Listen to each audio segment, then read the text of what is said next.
We're living in times of unprecedented change, and disruptions and unthinkable events are happening on an almost daily basis, be that in the political and environmental landscapes that we find our organisations operating in, or on the new kids on the block vying for competitive advantage.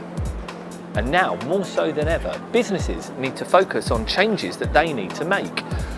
Not just what changes need to happen, but also how changes are going to happen, the learning at the heart of that change process. That's why at Impact we work to align business strategy to people strategy.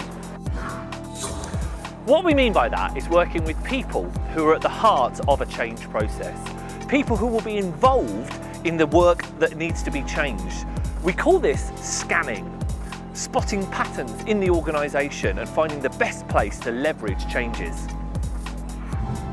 Creating is the next process, working with people to design meaningful solutions, equipping them with the skills, the mindsets, the behavioural shifts that they need to make in order to change the organisation.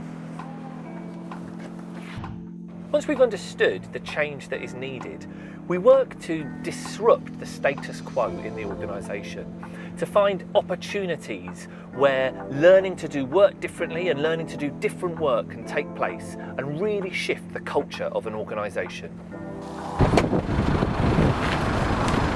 The next process we call playback. This is about creating a real culture of feedback, not just through the formal channels in the organisation, but the informal spaces as well, where people can really learn and lead together through this process of change. And that's a really important point, that there's a culture of learning throughout the entire organisation. People learning to do work differently, learning to do different work. Put simply, no learning, no change.